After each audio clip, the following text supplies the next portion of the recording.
Mesdames, Messieurs, bonsoir. Nous sommes heureux, n'est-ce pas, de vous savoir très nombreux encore en ce jour du dimanche 29 décembre de l'an de grâce 2024 devant vos écrans pour suivre votre émission Signaux mystérieux. Je suis Monseigneur Paul Betienne, évêque docteur, et c'est pour moi un réel plaisir de savoir que je vous rencontre sur ces antennes chaque dimanche et chaque mercredi dans l'espace 21h-22h. Alors que Dieu vous bénisse, alors que vous prenez, n'est-ce pas, notre émission qui est en train totalement de débuter ce soir.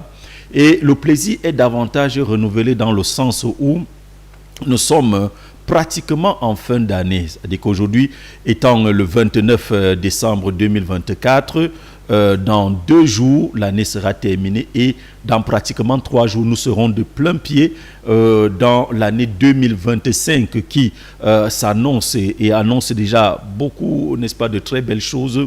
Mais il est toujours à dire que nous sommes encore dans 2024, que nous accompagnons comme ça à son thème pour pouvoir entrer. Bientôt, ce sera des nuits de traversée dans des milieux de culte où chacun ira pour pouvoir traverser dans la présence de Dieu, et où aussi chacun traversera à sa manière. Mais toujours est-il que un jour dans la présence de Dieu est toujours préférable à 1000 ailleurs. Alors que Dieu vous bénisse encore ce soir, que sa grâce et sa gloire soient effectivement avec vous. Et vous savez, il est de coutume, lorsque nous débutons cette émission, nous commençons cette émission, de prier. C'est pourquoi nous allons prier. Seigneur Jésus-Christ, nous t'adorons, nous t'élevons et te glorifions. Tu es saint et tu es glorieux. Tu n'as pas d'ombre de variation, tu n'as pas de pareil. Bénis encore notre émission de ce soir. Bénis quelqu'un qui est en train de regarder. Bénis une personne qui a besoin de ta grâce et de ta faveur dans sa vie. Ô Dieu, accompagne chacun vers la fin de cette année d'une manière glorieuse. Et que nous puissions entrer encore dans l'an 2025 avec tes grâces, tes faveurs, tes promesses qui vont davantage se manifester dans nos vies. Nous t'adorons et nous te bénissons. Je veux me recommander à ta grâce pour être un instrument entre tes mains. Parle, Seigneur, ton peuple écoute. Les pensées captives, nous les ramenons à l'obéissance de Christ. La gloire, l'hommage et la majesté te revient. Au nom précieux et merveilleux de Jésus que nous avons prié. Dis-moi Amen à la maison. Amen, Amen, Amen. Que Dieu vous bénisse et vraiment que le Seigneur, n'est-ce pas, étende sa grâce et sa gloire dans vos vies. Voici les annonces que je vais faire. Demain, lundi, c'est le 30 décembre, à partir de 7h. De 7h jusqu'à midi, je consulte à Efoulan. C'est la dernière consultation de l'année 2024. De 7h jusqu'à midi à Efoulan, en face de la sous-préfecture. Je consulte personnellement là-bas demain à Efoulan. Alors, que vous soyez dans Yaoundé et ses environs, et vous avez besoin de rencontrer Monseigneur Paul Betienne, vous venez, n'est-ce pas, à Efoulan à partir, effectivement, n'est-ce pas, de 7h. Les consultations vont s'arrêter à midi. Donc, voilà déjà en ce qui concerne les consultations de demain. Après celle de demain, les prochaines consultations à Yaoundé auront lieu le lundi 13 janvier. Lundi 13 janvier à partir de 7h. Lundi 13 janvier à partir, n'est-ce pas, de 7h. Et à Douala, nous serons à Douala le mardi 14 janvier, le mercredi 15 janvier et le jeudi 16 janvier jusqu'à 10h. Donc, nous clôturons le jeudi 16 janvier à 10h. Donc, voilà un peu pour le programme, n'est-ce pas, de consultation, que ce soit à Yaoundé comme à Douala. Je voudrais dire que à Douala, nous reprenons plutôt à partir, n'est-ce pas, du 14 janvier. Bonamou Sadi, Carrefour, Maman Louise, le lieu n'a pas changé. À Yaoundé, demain, quand il est 7h, et Foulan. En face de la sous-préfecture, nous allons, n'est-ce pas, consulter là-bas et je suis sûr que Dieu te fera du bien. Tu as besoin d'une nouvelle touche pour pouvoir bien entrer dans cette nouvelle année 2025 qui est déjà là. Tu as besoin de quelque chose de particulier. Tu as besoin que le Seigneur te fasse du bien pour pouvoir, n'est-ce pas, bien entrer dans cette année 2025. Alors, c'est pourquoi ne manque pas la dernière consultation de l'année 2024 qui aura lieu effectivement demain à partir de 7h et c'est à Yaoundé. Je souligne aussi que le premier, j'allais dire le dernier vendredi, autant pour moi, le dernier vendredi du mois de janvier, nous allons aller sur la montagne. Nous allons en pèlerinage sur la montagne, la toute première montagne de l'an 2025. Enregistrez-vous massivement pour aller dans cette montagne. Ce sera toujours une montagne d'activation de l'année. Enregistrez-vous. Vous qui avez manqué celle de fin d'année, de clôture d'année, le 20 décembre dernier. Voilà le dernier vendredi de l'an 2020, le dernier vendredi, j'allais dire de janvier 2025. Nous allons sur la première montagne de l'année et nous allons travailler et programmer encore des choses extraordinaires qui vont t'accompagner tout au long, n'est-ce pas, de cette année 2025 qui est déjà là. Donc voilà un peu pour le programme et voilà un peu pour les choses qui vont se passer. D'ici à là, que Dieu t'accorde la grâce et la faveur de pouvoir participer à tous ces programmes. Et pour ceux qui nous regardent hors du pays, vous qui êtes à distance, vous qui ne pouvez pas venir rencontrer Monseigneur physiquement et en présentiel, les consultations en ligne, elles sont permanentes. À tout moment, tous les jours, vous avez besoin de consultations en ligne ou à distance. Vous écrivez via notre numéro WhatsApp qui est le 6 51 48 0101. Si vous êtes hors du Cameroun, vous le précédez du plus 237. C'est notre numéro WhatsApp. Vous écrivez sur ce numéro et vous dites que vous avez besoin de consultation en ligne. On va vous dire tous les éléments dont nous avons besoin pour pouvoir conduire une consultation à distance avec vous.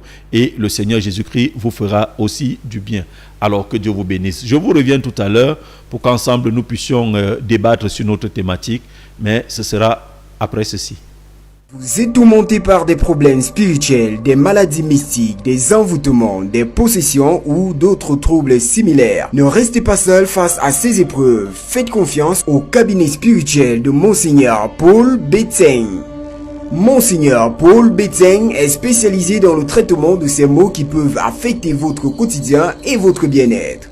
Que vous soyez victime de malédictions, d'énergie négative ou de forces occultes, Monseigneur Paul Betseng saura vous apporter la guérison spirituelle dont vous avez besoin. Rendez-vous dès aujourd'hui au cabinet de Monseigneur Paul Betseng à Yaoundé.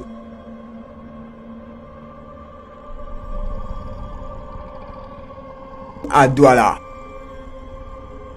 Confiez-lui vos souffrances. Contactez-nous au 6 51 48 01 01 ou 6 92 94 53 53 pour prendre rendez-vous et retrouver la sérénité que vous méritez. Avec Monseigneur Paul Betseng, dites adieu à vos tourments et laissez place à la paix intérieure.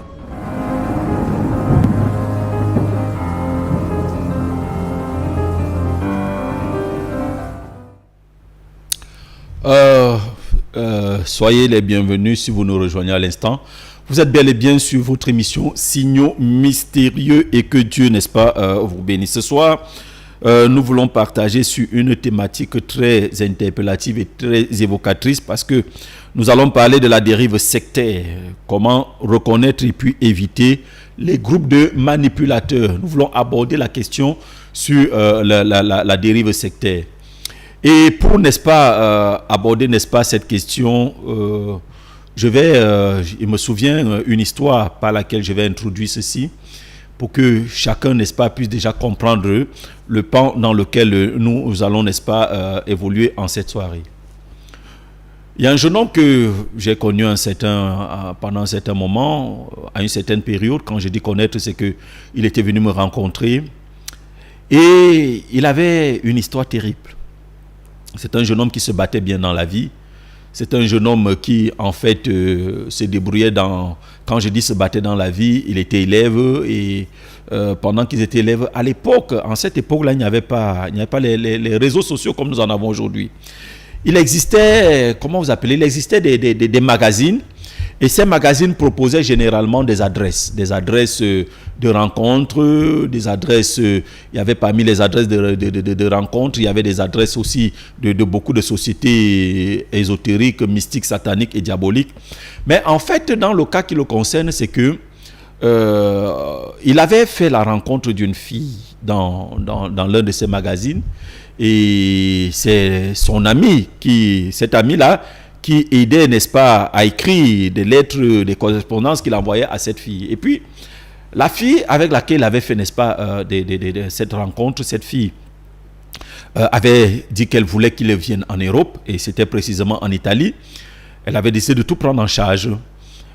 Mais quand le jeune homme était allé dire à ses parents que voilà, il a rencontré une fille au travers d'une correspondance et qu'il voulait effectivement aller en Hexagone rencontrer sa dulcinée de ce côté-là, les parents ont marqué un refus catégorique. Vous savez, à une certaine époque, les parents n'étaient pas toujours fiers de savoir que les enfants partaient parce qu'ils se disaient qu'ils ne connaissent pas le devant. C'est pas comme aujourd'hui où dès qu'on entend que bon, tu as une PSC pour je ne sais pas moi quel pays, ça devient la fête sans trop savoir si ce qui t'attend devant là-bas est bien ou pas. Alors le papa s'est farouchement opposé au départ de son fils, au point où, avec la complicité de son ami, il a dû voyager en cachette.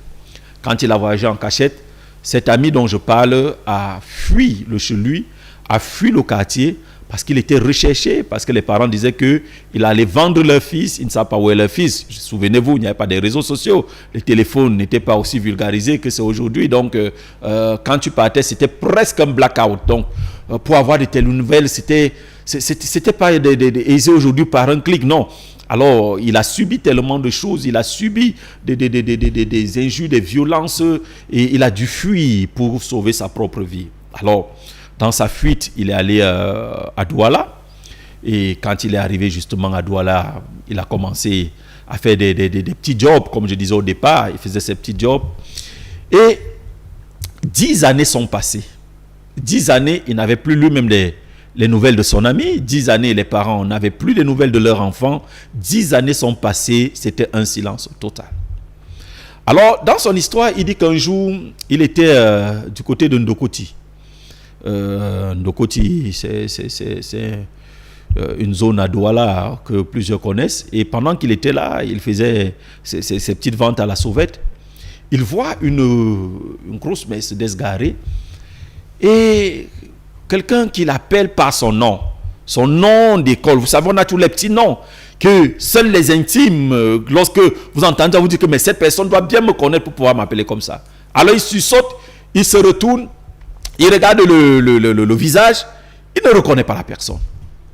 Il dit, mais monsieur, vous êtes qui? Il ne reconnaît pas. Il dit, mais comment tu ne me reconnais pas? C'est moi tel, ton ami qui était parti. Alors, oulala, imaginez-vous, c'était les embrassades, c'était la joie, c'était de l'euphorie, son ami était devenu un grand monsieur qui roulait carrosse, qui, à le voir physiquement, était à l'abri vraiment du besoin.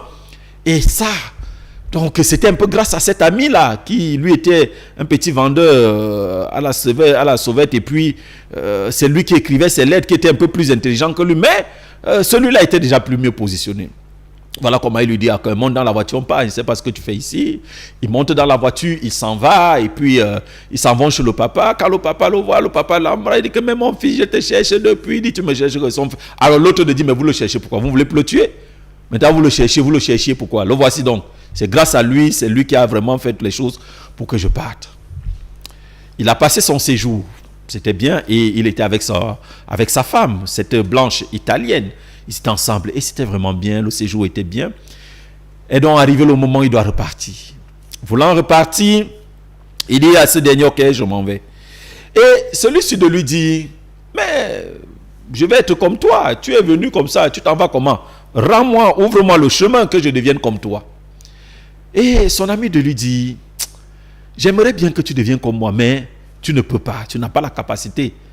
Vous savez, il dit que mais moi j'ai toujours été plus intelligent que toi. C'est moi qui ai écrit toutes tes lettres que j'envoyais à ta femme que tu as là aujourd'hui. Mais comment tu peux dire qu'une chose que tu as faite, par laquelle moi m'étais aidé, comment tu peux penser que je ne peux pas m'en sortir? Il lui dit, c'est pas ce que tu penses. C'est plus compliqué que ça, tu ne peux pas.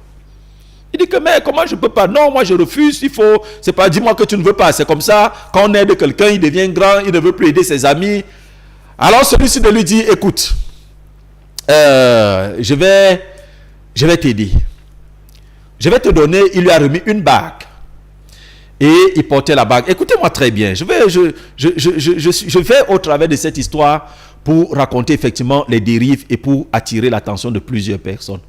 Parce que parmi vous, il y a des gens qui se sont trouvés piégés dans des systèmes, piégés dans des milieux.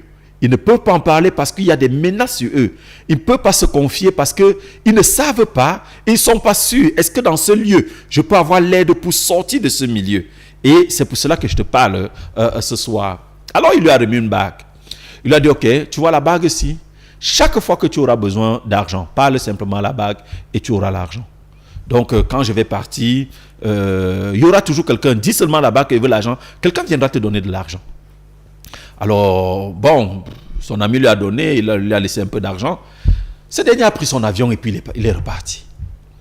Alors, lui marchait toujours à pied, il a continué après cela à faire sa sauvette, mais il voulait de l'argent.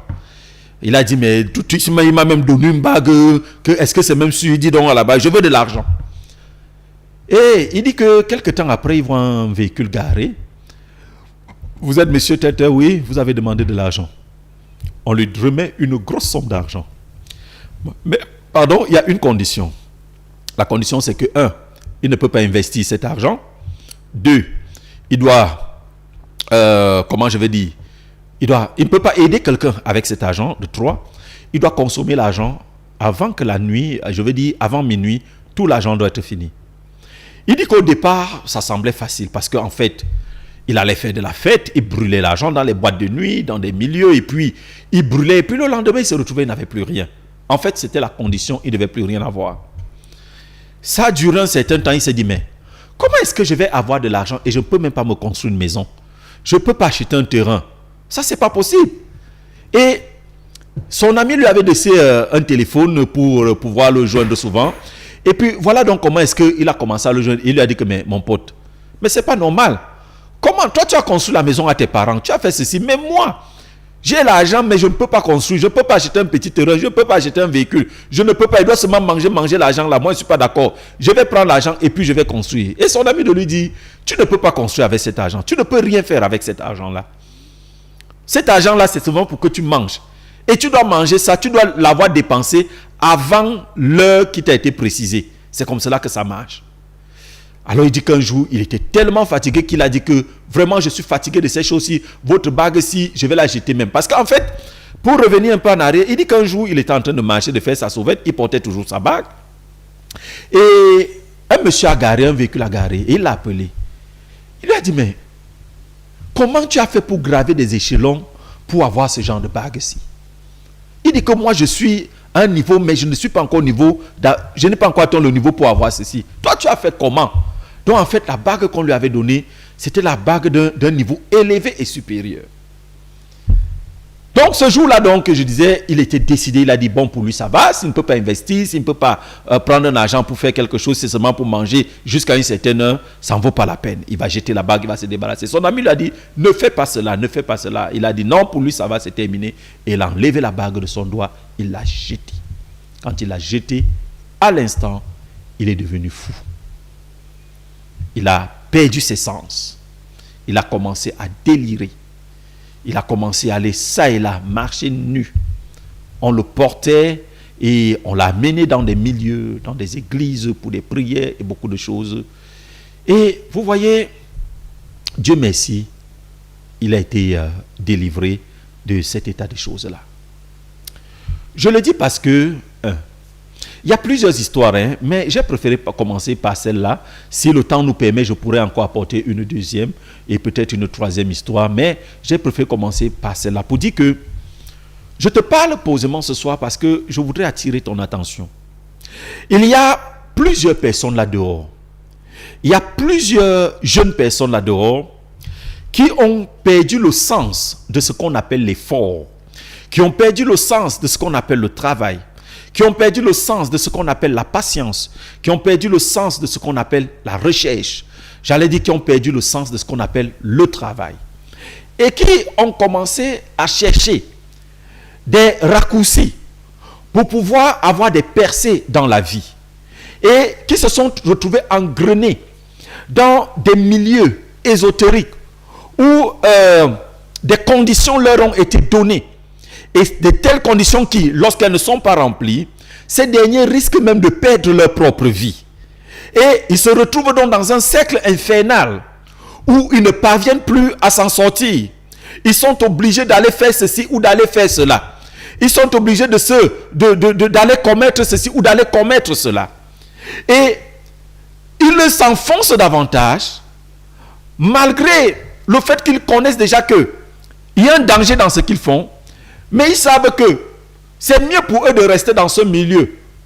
Parce que le jour où ils essaient d'en sortir, on leur a dit de manière claire que si vous essayez de sortir de ce milieu, vous allez mourir, vous allez perdre votre vie.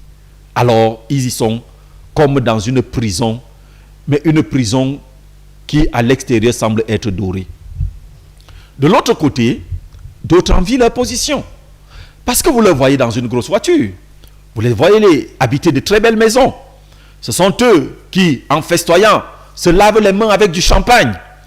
Qui, n'est-ce pas, claquent les billets de banque à tout vent. Qui font toutes des choses, toutes sortes de vie bling bling. Pour pouvoir appâter et ameuter, n'est-ce pas, cette jeune génération qui a perdu, comme je disais au départ, le goût de l'effort et qui se retrouve engrenée dans des milieux de sectes. Les gens entrent dans des sectes. Les sectes, nous les avons à deux niveaux. Nous avons ce qu'on appelle les sectes religieuses. L'apôtre Paul en parle. Lorsqu'il parle de la secte juive, il dit qu'il a été très engagé, n'est-ce pas, dans la secte juive et engagé aussi, il combattait les disciples de la secte qu'on appelait la secte des Nazaréens. Ça veut dire que ceux-là qui appartenaient à Jésus de Nazareth, ce sont des sectes religieuses, ceux qui appartiennent à un groupe ésotérique, il y a toujours, n'est-ce pas, de telles choses. Mais il y a ce que la Bible appelle les sectes pernicieuses. Des sectes pernicieuses dans lesquelles on t'amène dans un certain nombre de choses, dans un certain nombre de conditionnements, pour qu'en réalité, tu puisses vendre ton âme au diable. Pour que tu puisses perdre ton salut et perdre ton éternité avec Jésus-Christ. Et dans ces choses-là, les réseaux sociaux aidant, plusieurs personnes, n'est-ce pas, ont utilisé ou utilisent les réseaux sociaux pour, n'est-ce pas, se faire des disciples qui, elles, s'en vont sans pour autant avoir été aguerris, perdre facilement leur vie. Ça ne fait pas très longtemps, nous avons entendu une histoire qui a déferlé la chronique, qu'on appelait une histoire de porti-porta. C'est-à-dire que des jeunes femmes qui avaient atteint un autre niveau de prostitution, se retrouvant dans des endroits comme, dans des grandes villes comme Dubaï, où elles étaient obligées de manger des excréments humains, c'est-à-dire que la défécation de l'homme pour pouvoir gagner encore davantage de l'argent.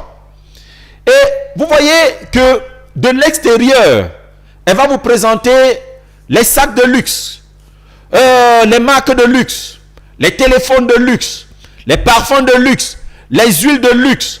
Mais à l'intérieur, elle est en train de pleurer sur sa situation que toi, tu es peut-être en train d'envier.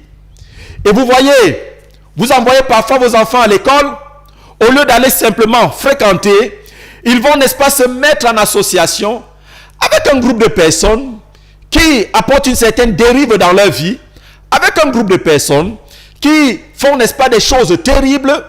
Et voilà comment, elle ne sachant pas qu'elle vient d'un background, j'allais dire d'une famille modeste, ou peut-être même pauvre, et qu'on l'envoie à l'école parce qu'on compte aussi que peut-être que c'est par elle, ou que peut-être que c'est par lui, que demain, quelque chose de bien va se passer dans sa vie.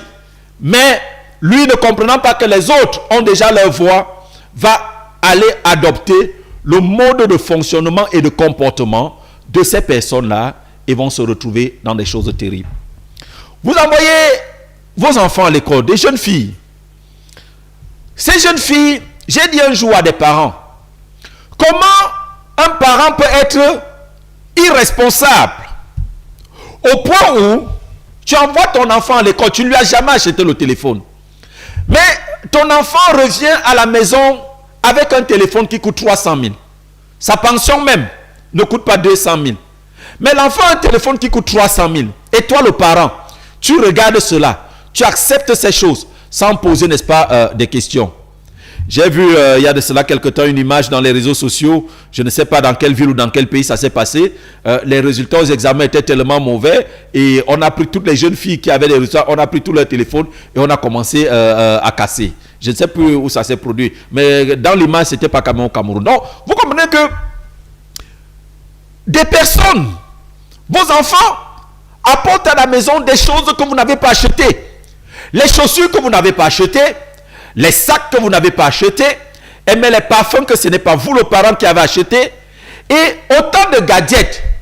Et puis vous trouvez que non, l'enfant ça va, elle s'en sort, elle est tellement appréciée par des gens, et on lui fait des cadeaux. Mais des cadeaux qui vont devenir plus tard des cadeaux empoisonnés. Des cadeaux qui vont devenir des cadeaux terribles. Parce que dehors là-bas, aux aguets, il y a cette trame d'hommes, vulgairement appelée Sugar Daddy, qui vont, n'est-ce pas, chercher des enfants d'un âge. Vous pensez qu'ils viennent faire, en fait, qu'ils vous aiment, que c'est l'amour.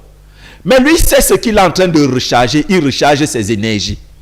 J'ai dit une fois, dans l'une de mes émissions, que les hommes mystiques ne recherchent pas n'importe quelle femme. Les hommes mystiques, ce sont des hommes très disciplinés. Ils ne couchent pas des femmes n'importe comment.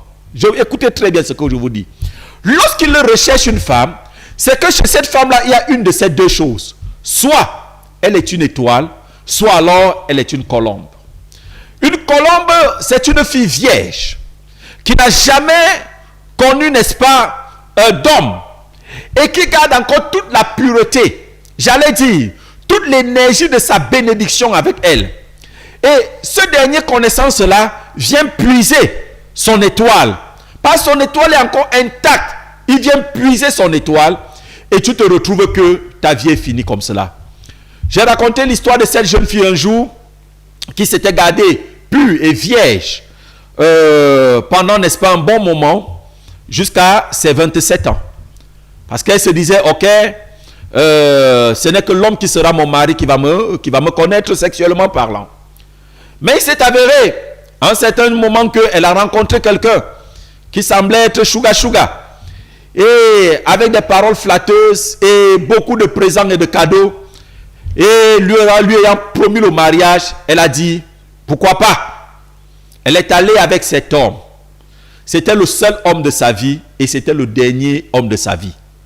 Parce que cet homme qui allait la connaître lui avait donné le VIH-Sida. Et ce VIH-Sida, cet enfant, sachant que le tout premier homme de sa vie lui a donné le VIH-Sida, elle a décidé de mettre fin à ses jours. Ce qui n'est pas une bonne chose. Parce que comme je dis souvent, même si vous êtes malade du VIH, venez me rencontrer et vous serez guéri totalement au nom de Jésus-Christ. Alors, elle a perdu sa vie. Parce qu'elle a cédé à une tentation. La tentation de l'argent. Elle a cédé à une tentation. La tentation présentée par le Sugar Daddy. Alors ce Sugar lui vient puiser. Il vient prendre. Il te gave de cadeaux. Mais même s'il te donne le cadeau d'1 million, ce cadeau-là n'a rien à voir avec la valeur de ce que lui vient puiser de toi. Ça n'a rien à voir avec la valeur de ce que lui prend de toi. Et c'est pourquoi, lorsqu'il sait qu'il a déjà fini de prendre des choses de toi, il t'abandonne, il te laisse et il s'en va. Dernièrement, j'ai encore lu, vous savez, il y a tellement d'histoires. J'ai lu dernièrement l'histoire, une jeune fille dans une maison, on constatait, elle était une collégienne, une lycéenne, on constatait qu'elle changeait des téléphones, les téléphones même que ses grands frères n'avaient pas, elle les avait. Et puis ceci devenait, elle racontait une histoire, tantôt une autre. Et puis, il paraît que dans cette famille, ses frères ont dit, oh, assez, c'est assez. Tu dois nous dire la vérité de d'où viennent, n'est-ce pas, tous les gadgets que tu t'offres à prix très cher.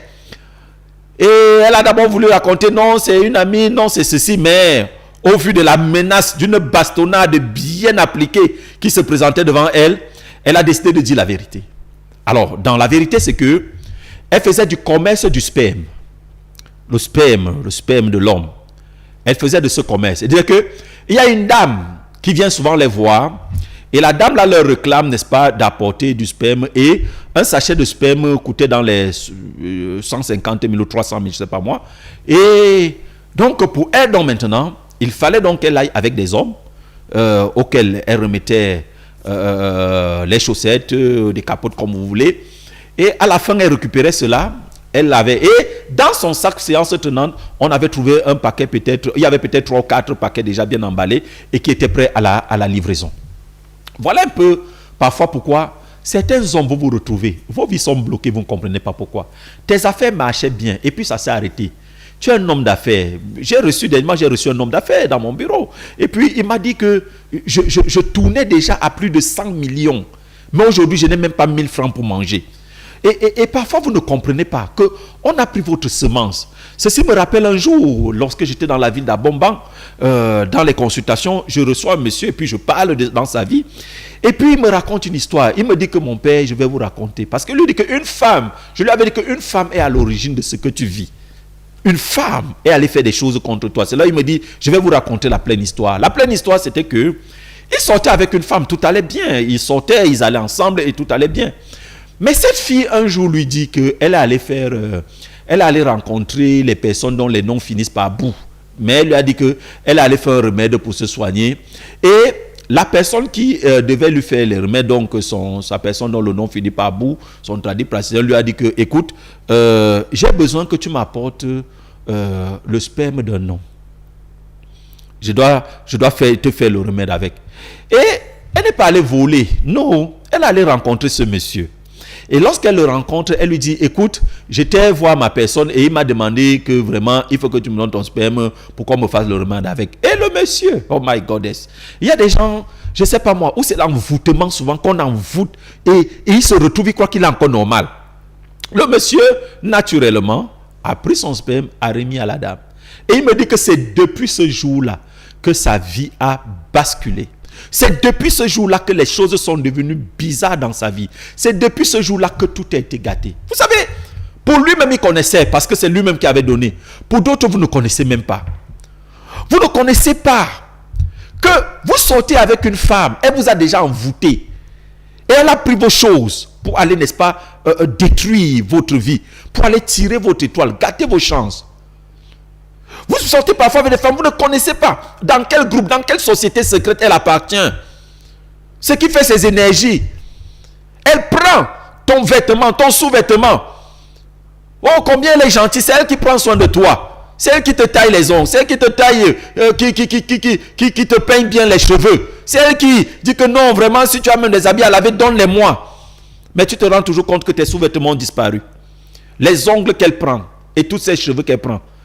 Tu ne sais pas où elle s'en va avec. Et c'est comme cela que ta vie a basculé un jour, sans pour autant que tu ne comprennes l'origine. Pourtant, tout allait bien. Certaines rencontres, j'allais dire, des rencontres avec des mauvaises personnes. Parce que il y a 2 types de rencontres dans la vie.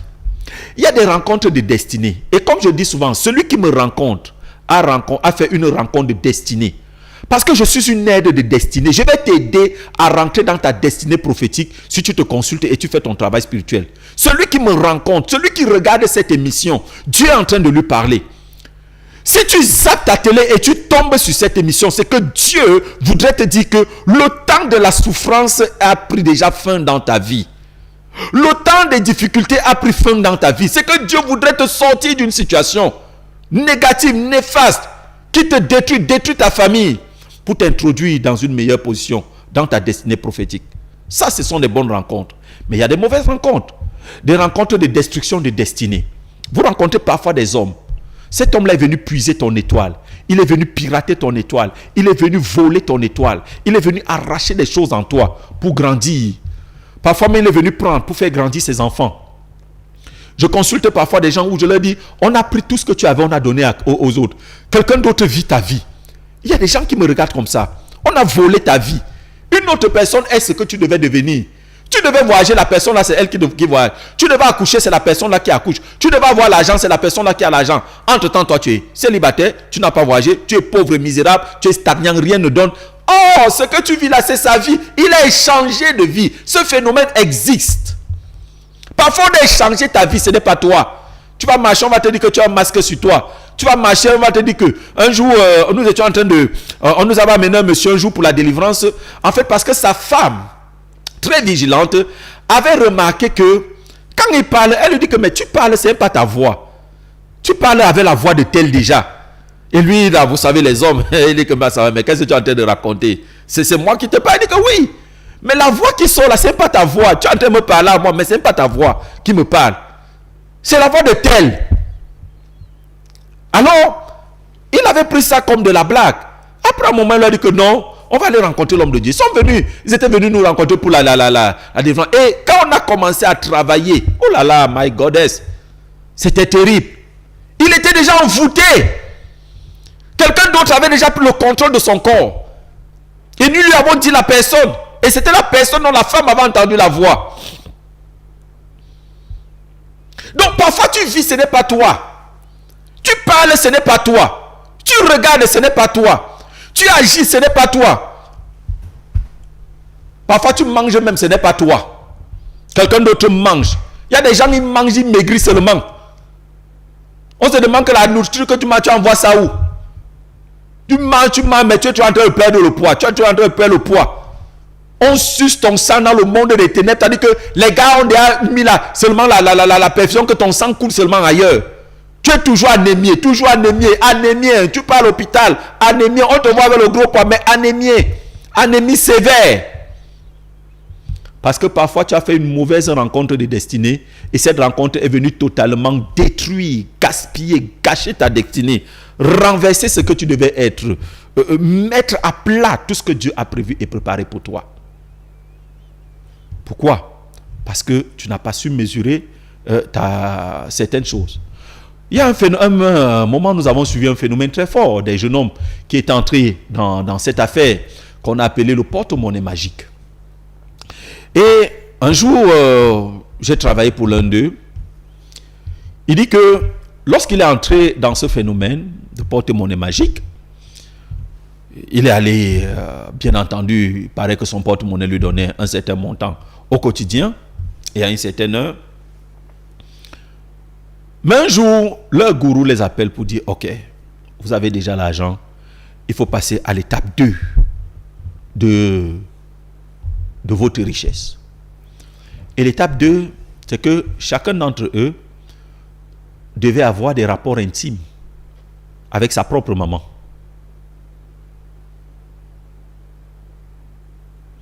Je ne sais pas si tu me suis.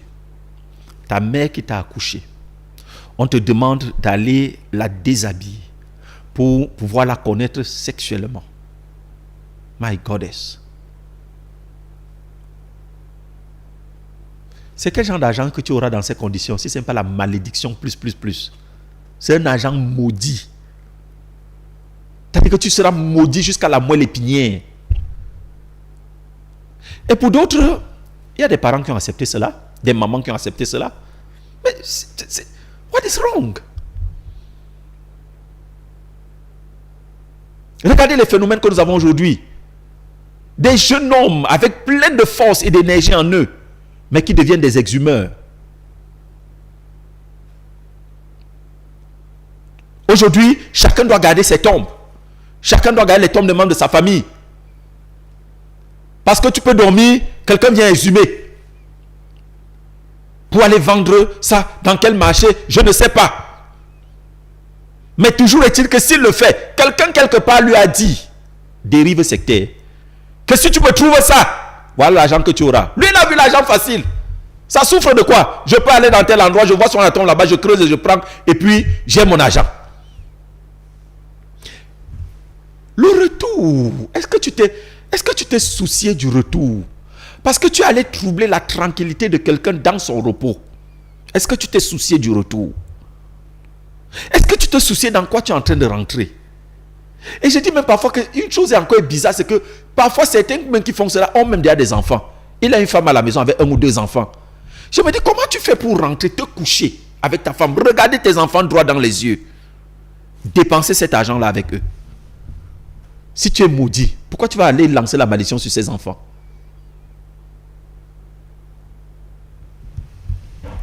Je t'ai dit que ce soir, je te parle posément pour dire que Dieu bénit. Écoutez-moi. Peut-être que tu es dans des situations où depuis 10-15 ans, rien ne va dans ta vie. Peut-être que tu es un grand diplômé. Peut-être que, comment je vais dire, tu as beaucoup de potentiel. Tu as cherché du travail. Tu as postulé à plusieurs endroits. Mais on ne t'a pas donné l'opportunité. On ne t'a pas donné l'occasion d'exprimer ton savoir-faire. Et tu te retrouves découragé. Tu te dis, ok, je vais faire ce que je sais faire. Je vais faire n'importe quoi. Tu vas mettre ta main dans quelque chose qui aujourd'hui soit t'a rendu fou. Tu vas mettre ta main dans quelque chose, dans des conditions où tu es en train, je ne sais pas moi, tu te retrouves dans des conditions où tu ne peux plus sortir. Tu es emprisonné. Parce qu'on t'a dit, viens dans notre milieu, on va te faire du bien. Mais même étant dans ce milieu, rien n'a changé réellement pour ta vie. On t'a dit que viens avec nous, on va changer quelque chose sur toi. On t'a dit que viens avec nous, quelque chose va se passer. Tu es entré ici, tu es entré là. Pour certains, vous me regardez. Et vous avez peur parce qu'on vous a dit, tu ne dois jamais parler de cette affaire. Tu ne dois jamais dévoiler cette affaire. Jésus-Christ de Nazareth est le même hier, aujourd'hui, éternellement. Quelle que soit la situation dans laquelle tu te retrouves, il peut te libérer de cela. D'autres ont vendu leur ventre. D'autres ont carrément hypothéqué leur famille. D'autres ont vendu leur destinée. D'autres ont fait tellement de choses. Pourquoi? Parce que dans la famille, on a trouvé trop de pauvreté. On a trouvé que le mariage ne donne pas. Certaines femmes, pour se marier, vous êtes allés charmer des hommes. Vous êtes allés chez des personnes prendre des charmes. Utiliser les photos de tout cela. Tu te retrouves avec un homme dans la même maison aujourd'hui. Toi-même, tu sais que tu l'as charmé. Et un jour, ce charme va finir. Et pendant que je parle, si tu l'as charmé, ça finit au nom de Jésus. D'autres ont mis des photos des hommes dans des bouteilles enfermées, à l'enterrer quelque part. Pour dire que tout ce que je dis, c'est ce qu'il fait. Fais ce que je dis. D'autres sont allés charmer les filles d'autrui pour les manipuler, ne sachant pas que vous êtes en train de bâtir quelque chose de très dangereux. Vous avez bâti quelque chose de très dangereux. Fais tout pour te libérer de ces choses-là. Écoute, peut-être que ta vie est bloquée. Peut-être que tu as des blocages à tous les niveaux. Peut-être que la sorcellerie a gaspillé la vie de ta famille. Peut-être que chez vous, personne ne travaille. Peut-être que chez vous, on ne va même pas marier. Les ventes sont fermées. Peut-être que chez vous, on meurt tôt. Peut-être que chez vous, il y a trop de pauvreté. Personne ne parvient réellement à sortir sa tête de l'eau. Personne ne parvient à évoluer dans la vie. Et à côté, vous voyez comment est-ce que le jeune voisin, le petit frère du quartier est en train d'exceller, construit la maison à ses parents, roule carrosse, mange des bons repas, s'habille avec des vêtements de marque et de griffes. Et vous vous dites, non, ça ne peut pas aller comme ça. Vous vous dites, je dois certainement faire quelque chose quelque part. Maintenant, je veux souligner une ou deux choses. La première chose, je veux dire que toutes les réussites dans la vie ne sont pas tributaires à des appartenances aux sociétés mystiques et sataniques. Avec un nom. Il y a des gens qui réussissent honnêtement. 2. Dieu est le Dieu du succès. La Bible dit que la bénédiction de l'Éternel enrichit et il la fait suivre d'aucun chagrin. La richesse, la position, l'élévation, les choses que tu es allé chercher dans les milieux mystiques, en signant des pactes bizarres, on te demandera des contreparties en retour. Mais écoute-moi, celui qui bâtit son hôtel pour être béni, celui qui bâtit son hôtel pour être élevé, celui qui bâtit son hôtel pour avoir de l'argent, celui qui bâtit son hôtel pour avoir une percée dans la vie, pour voyager, pour se marier, ceci, ça n'aura jamais aucun chagrin, ça n'aura jamais de chagrin. Surtout l'hôtel bâti par un homme de Dieu. Surtout l'hôtel bâti dans les règles bibliques, pas les hôtels bâtis chez les personnes mystiques. Ne t'en fais pas. Tu vas dormir et tu vas dormir très bien. Parce qu'en réalité, rien ni personne ne viendra te dire que voilà ce que tu as eu.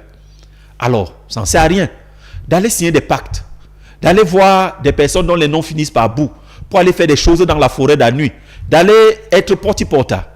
Ça ne sert à rien d'aller, n'est-ce pas, dans des milieux bizarres. Ça ne sert à rien d'aller livrer des hommes d'aller livrer des âmes. Ça ne sert à rien d'aller hypothéquer ton salut, d'aller hypothéquer ton âme, d'aller hypothéquer ta destinée sur des choses qui ne vont pas t'aider, sur des choses qui seront totalement éphémères.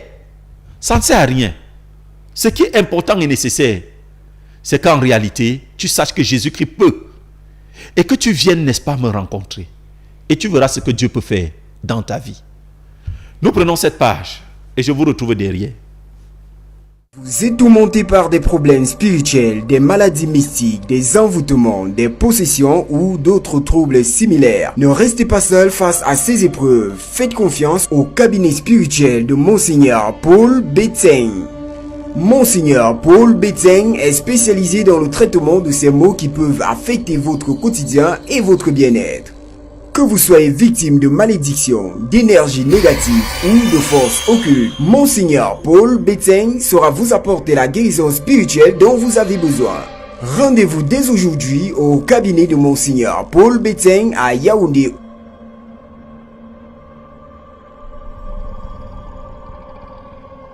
à Douala.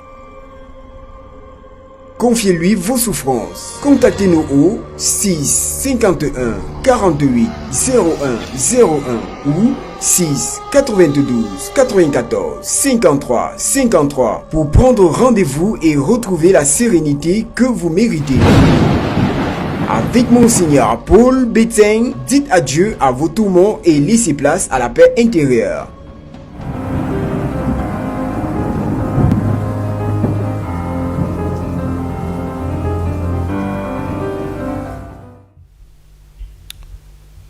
Écoutez, Dieu peut changer la situation de ta vie. Dieu peut changer la situation de ta famille. Dieu peut te donner le mariage. Il peut te donner le travail. Il peut te donner les enfants.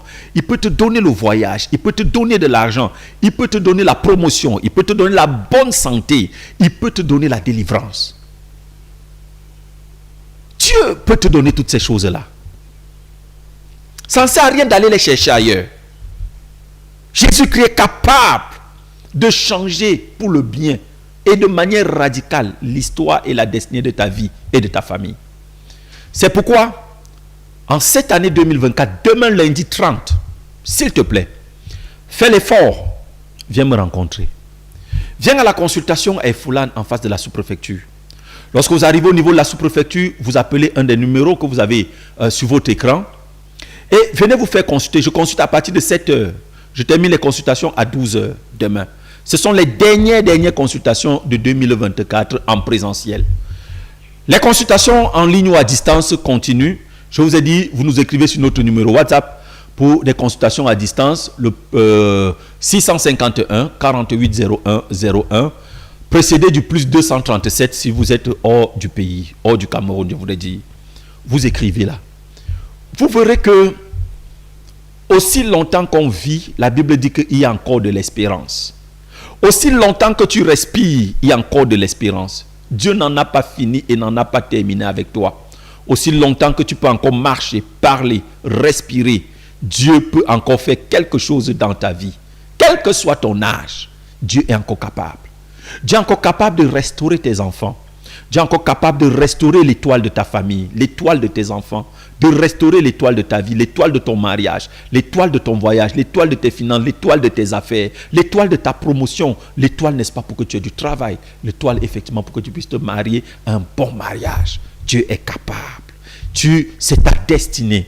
C'est pourquoi fais cette rencontre de destinée avec Monseigneur Paul Betseng en venant à la consultation ou en nous contactant, n'est-ce pas, via WhatsApp ou en appelant, si vous êtes hors du pays ou loin, n'est-ce pas, de Yaoundé, vous appelez pour que 2025 soit une année où ta destinée commence par être restaurée et où tu vois la gloire de Dieu commencer à se manifester.